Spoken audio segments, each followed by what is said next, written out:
Mister ladies viewers அனைவருக்கும் வணக்கம். நான் டாக்டர் நித்யா, சித்தா பிசிஷியன். வயிறு இழுத்து பிடிச்ச மாதிரி ஒரு வலி அடிக்கடி இந்த மாதிரி இருந்துகிட்டே இருக்குங்கன்னு சொல்லுவாங்க.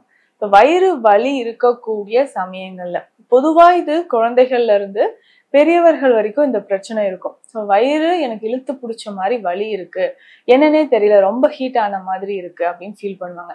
நம்ம எங்கேயாவது ஒரு 2-3 days வெளியிலேயே இருக்கிறோம், இல்ல பாடி ரொம்ப ஹீட்டா இருக்கு, சரியா தண்ணி குடிக்கல, உறக்கம் இல்லை அப்படின்னு சொன்னா உடனே நம்ம ஓகே பசிக்குதா, ஏதாவது ஒரு ஃபுட்டை நிறைய சாப்பிட்ருப்போம். ஸோ அது கொஞ்சம் ஸ்பைசியாவோ இல்ல காரமாவோ இருக்கும்போது வயிறில் அதிகமான வலியானது ஏற்படுது.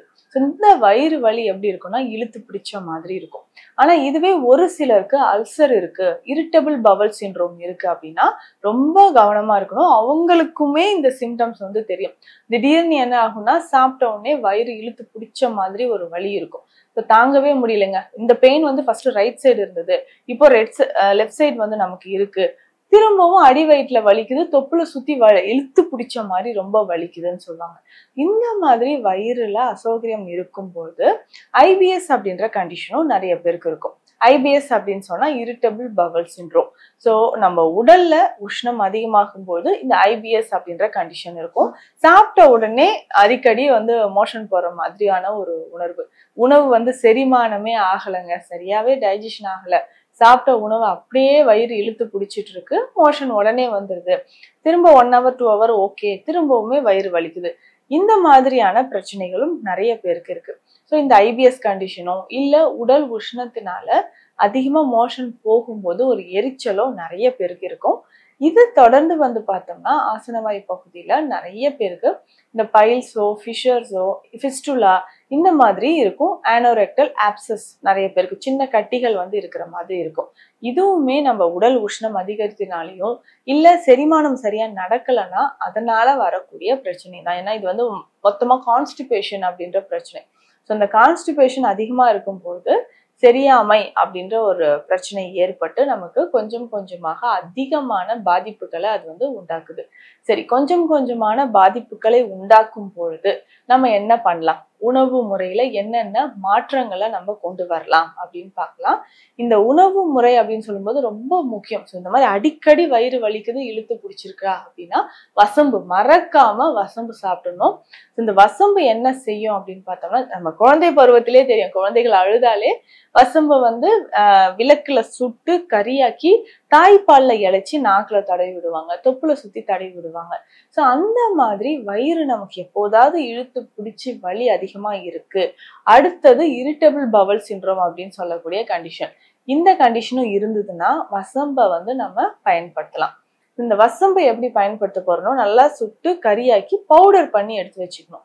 இந்த பவுடரை தேன் விட்டு நல்லா கலந்து நம்ம சாப்பிடணும். ஒரு 1/2 ஸ்பூன் அளவுக்கு வசம்பு பொடி நல்லா கரியாக்கி எடுத்தது தேன் விட்டு கலந்து சாப்பிடும் பொழுது வயிறு சம்பந்தப்பட்ட வலிகள் நமக்கு குறைய ஆரம்பிக்குது.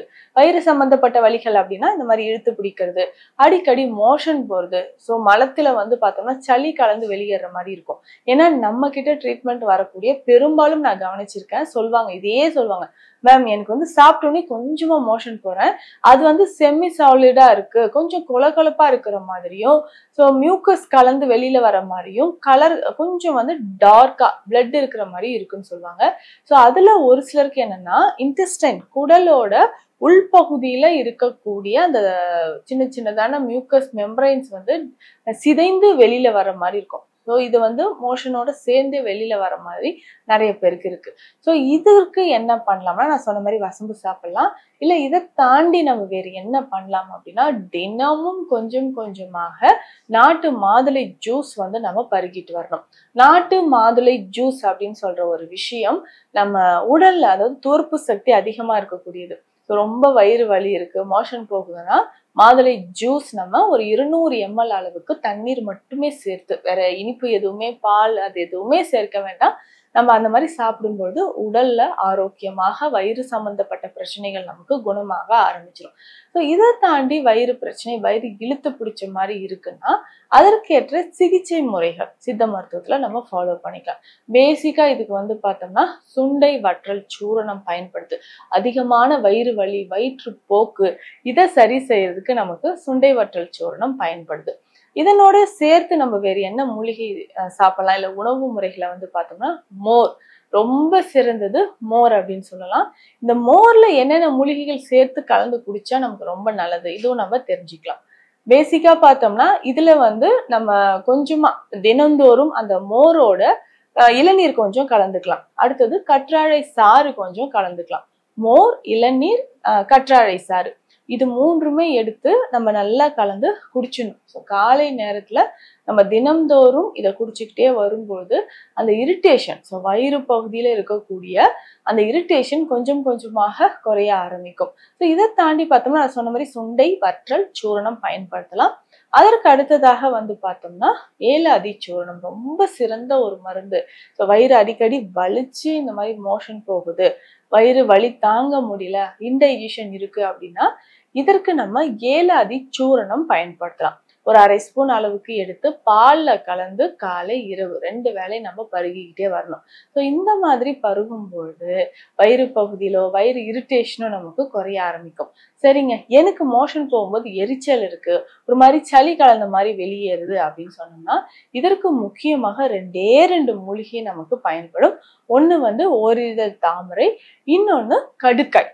இந்த 2 மூலிகையுமே கலந்து நம்ம தினம்தோறும் இரவு நேரத்துல சாப்பிடும்போது அந்த பவல் மூமெண்ட், ஸோ வயிறு பகுதியில இருக்கக்கூடிய அந்த பவல் மூமெண்ட் நமக்கு குறைய ஆரம்பிக்கும். அதாவது என்ன, அதிகமான பவல் மூமெண்ட் இருந்து அதுல ஐபிஎஸ் கண்டிஷனா திரும்ப திரும்ப மோஷன் போற மாதிரி இருக்குன்னா அதை சரி செய்யறதுக்கு நம்ம இந்த வழிமுறையை பயன்படுத்தலாம். ஸோ பவல் மூமெண்ட் வந்து குறையறதுக்கு இதை நம்ம பயன்படுத்திக்கலாம்.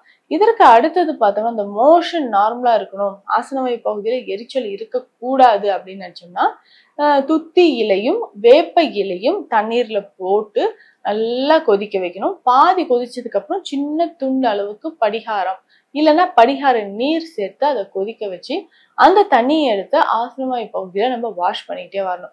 ஸோ இந்த மாதிரி கழுவும் போது நம்ம ஆசனவாய் பகுதியில இருக்கக்கூடிய எரிச்சல் கொஞ்சம் கொஞ்சமாக குணமாகி மலச்சிக்கல் தொந்தரவோ இல்லை மலத்துல வந்து சளி கலந்து வெளியேறதோ நமக்கு குணமாக ஆரம்பிக்கும்.